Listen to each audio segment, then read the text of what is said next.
Okay, so last year we published our most ambitious plan to date, our long-term vision across Essex and beyond to grow the Multi-Schools Council. And we thought it would be a good idea to give you an update on where we are with those long-term plans and the development of the Multi-Schools Council to date. And also as a thank you to different people that have helped us on that journey so far. It's a long journey, we know, but it's something that we're still very, very passionate about. And we have some clear aims of things that we want to do in the next few years.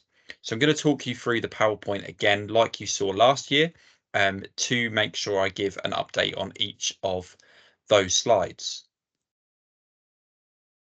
So the whole idea of the long-term plan was to hashtag think big. It was the hashtag given to us by young people to make sure that we are thinking really big with the Multi-Schools Council. To just recap on some of where the Multi-School Council has come from, it was born in 2012. And at the time, the first piece of funding we were given was from an organisation called Get Set, which was linked to the London Paralympic and Olympic Games. And very interestingly, we are doing this recording again in another Olympic year, 12 years on, this time with the Olympic and Paralympics being held in Paris.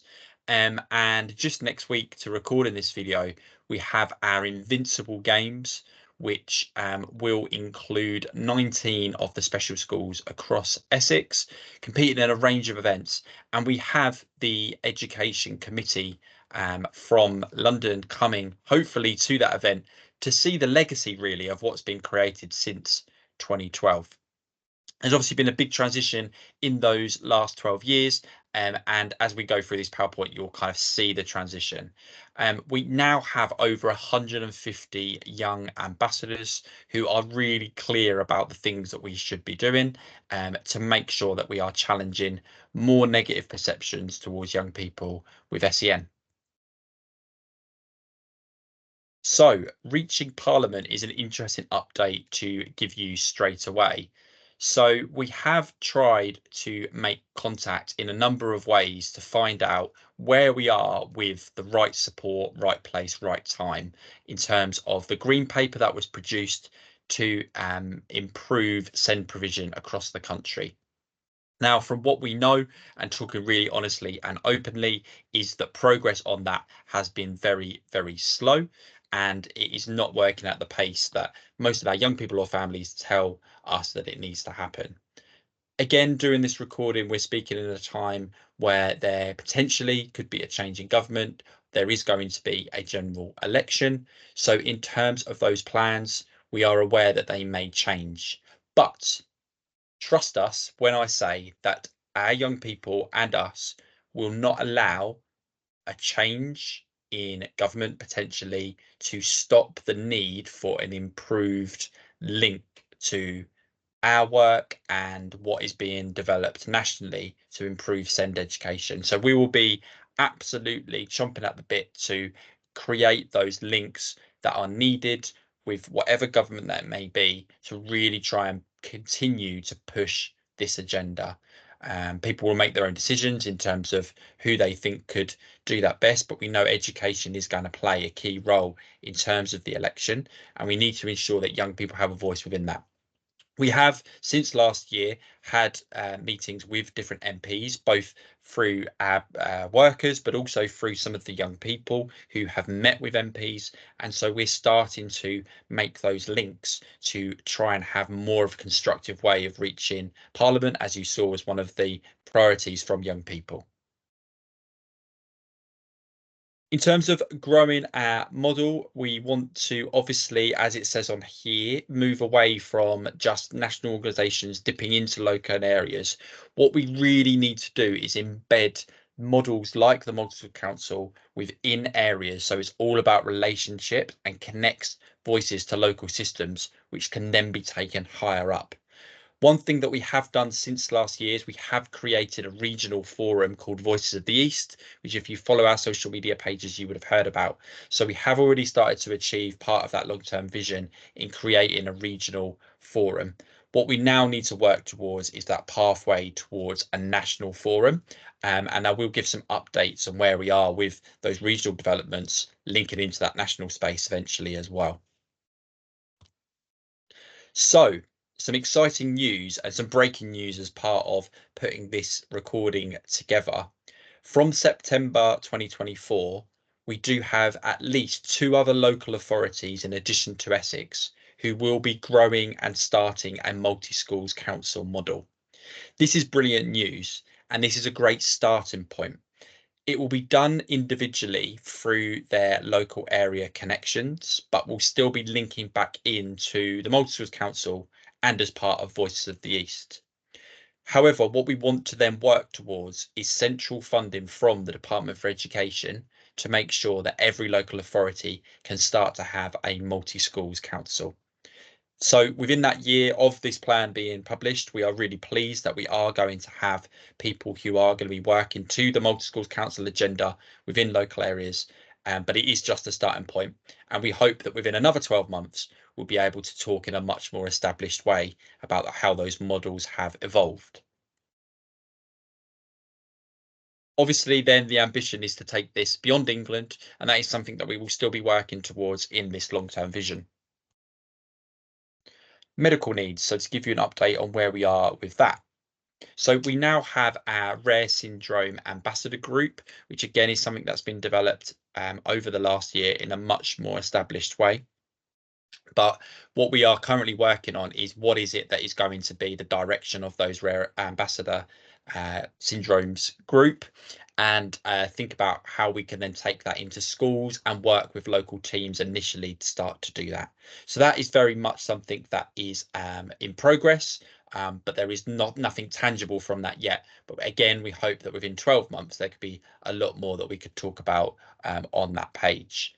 In terms of developing our offer, we are now working more strategically to try and make sure that we are targeting schools a little bit better, and that's something I can add to as we go through this PowerPoint.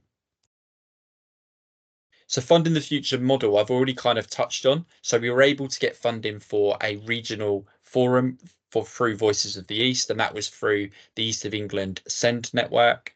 It is then about taking that further and looking at national funding. So the big thing that we keep talking about is absolutely it's crucial to have parent carer forums in different areas across England, because absolutely parents need to have a voice within the system and they will know young people really, really well.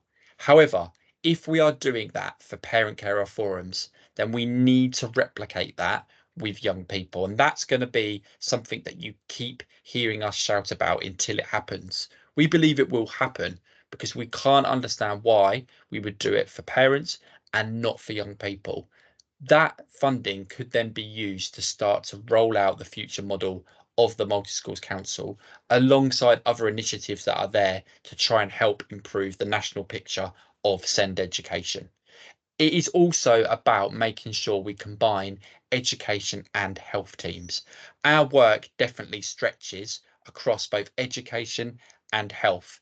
And if we are serious about making sure that teams are connected, then again, both health and education colleagues need to be listening to young people. Sharing good practice was also part of our long-term vision. We have our good practice seekers model, and where we're at with that is we have now started to think about how we can develop that further so that more young people in schools have the training, so that there is more accountability in those local schools, which is kind of governed by young people themselves. So from September, we're rolling out further training for more young people to access that. Once we can do that, then it will give us a better platform to start evidencing that and taking that further to other organisations, to other sectors, not just in schools, to make sure young people have a voice in what does good practice look like. The framework around that is also being updated by young people as well. And we have also in March launched our Awards in Schools programme, which basically takes the good practice seekers to another level.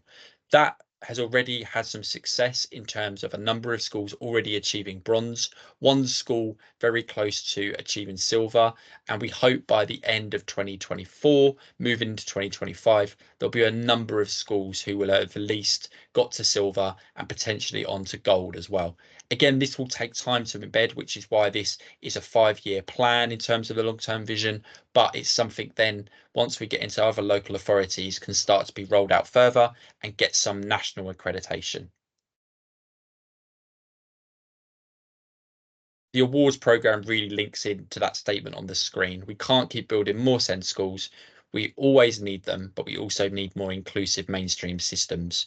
And that is part of the award system, making sure young people have a voice in what does an inclusive mainstream system look like. Social media. So hopefully lots of you follow us on social media. There's some brilliant pictures here from when we launched this plan. And if you do follow our page, I'm sure you've seen some brilliant pictures over the last 12 months. We know that social media is an absolute fantastic resource to be able to educate beyond Essex. Something we focused on is to try and ensure that the group is more diverse. I feel like we absolutely are doing that in terms of need, in terms of young people coming from different backgrounds. We could always be more diverse though, and I think that's something that is a priority for us. We've tried to interact with you guys more. This is part of doing that, is by recording it and letting you guys know where we're at and what we're doing. And we want to continue connecting with you. We also want to share our voices in different ways. And again, there is going to be some exciting news coming about how we can continue to do that using different forms of technology and allowing more young people and ambassadors to tell their stories. So watch this space because there is going to be something new coming again in September. We've also generated more feedback forms from schools now. So each term we get more feedback based on young people from kind of video recordings, but also from schools giving feedback through written stuff as well, which is something we haven't focused on as much before. We've just kind of done our work and got on with it. But actually, if we're going to grow and be more successful, we need to be recording that better. And we have started to do that. So, as you know from, again, if you've been following this for a while in terms of our journey, young people have set challenges in the past, whether that's walking to every specialist school in Essex, whether that's climbing a mountain, or whether that's having a talent show. And there are some plans, again, in place to continue doing those events to raise awareness of what we do, but also for young people to feel challenged to prove that even if they have a learning difference, they can still do brilliant things. We also have ways of connecting with different investors and charities, and that again is something that's happening in the background. Have to be honest, that's something that we haven't yet been successful with, but we now have a better structure, which I will come on to in a moment as well. Here's just another reflection on when we climbed Mount Snowdon. Well done again to everybody who completed that. There is definitely something in how we target the workforce. So this year, again, we have started to think about SENCOs more constructively with young people. And although there's been not necessarily any training that's been developed around that, there's definitely been some really useful feedback, which has been linked back into SENCOs that we work with, but also into the Essex system. And that's something that we will continue to do. Also for our awards program as well, making sure that we have a look at how SENCOs are supported within their roles within different schools. In terms of teacher training, this is something that we are yet to really kind of push on, but we know that it's something we need to continue looking at and will continue to look at as part of this long-term plan. Something we are doing kind of linked to supporting that workforce is we are writing a second book. This is around kind of school attendance, but also the system in general, which we hope will give schools and teachers and the workforce in general some food for thought. So as part of underpinning some of the charities and investment stuff that you heard about a couple of slides ago, we do have our community interest company, which is still there as part of the Multi Schools Council. Things like the book sales, all of that money goes directly back into the CIC. So we now have someone working in the background who is working a couple of days a week as part of that CIC model to grow connections with local businesses, to make sure that we have connections with the press, and to really start pushing again that agenda of what we're doing around It will have to start locally within Essex, but as we start to grow that CIC, we hope that will go in tandem with us working with other local authorities and potentially bring in future funding and sponsorship opportunities where, again, we'll be able to utilise that to ensure more young people have a voice and we reach more young people. The education delivery is definitely still happening, and we have already started to develop our assemblies and our workshops based on what young people have been telling us. We're really trying to link in the understanding of sensory needs. So this is definitely something that we're working hard on. So our team leader, Kaylee, is putting together a video with young people that will also include kind of deeper research as well. And then I think we need to then look at how are we creating more awareness of sensory needs within schools. Some of our ambassadors, again, have certainly started to lead their own sessions, and that has been really powerful in terms of young people having their own voice and educating their own peers around their own personal stories and their own personal needs. So absolutely, we are on track with that education delivery. I think for us now, it's about creating that evidence from that so that we can, again, start taking it into other local authorities. Again, if you follow us on social media, we have started to speak at different events or at least attending different conferences to try and put the Multi Schools Council on the map. So that is something that young people want us to do. So we have tried to do that. We have in September, again in Essex, got a week where schools are raising awareness of the Multi Schools Council themselves and also funding linked to that, which will definitely link into that better disability awareness and how that also links into the national curriculum as well. We are delighted that we are speaking at the National Send Show in October, and it looks like we're also going to have another opportunity again in London in November, which we will share more information about. So this gives us a great platform to be able to share the work that the young people in Essex are doing with the Multi Schools Council. Now we've been going for a number of years, we are really clear and we understand that we have a number of older ambassadors who maybe have started to leave school and or college. And actually it's about making sure that they have an influence on young people coming through. One of the first things we've done around this as part of our long-term plan is developing a model of, a package, a training package really for young people in year 6 to transition into year 7 and making sure some of those older ambassadors have had a voice in designing that, which has already happened and will be reviewed. And then we hope to learn from that and think about what other mentoring opportunities are there for young people within the Multi Schools Council, and then look at again how that could eventually lead towards kind of accreditation and developing skills for young people to find employment in the future as well. The book is really going to capture this slide in terms of the education system must change. It's something that we will continue to push. This is going to be a longer term plan, but as we've said, there are some certain changes potentially coming in. There is a general election, and so we really want to be at the heart of that and making sure young people have a voice. So we will really continue to push the fact that the education system does need to change, or at least very much does need to adapt to ensure more young people feel included, are included, accepted, and can get the education offer that they're entitled to.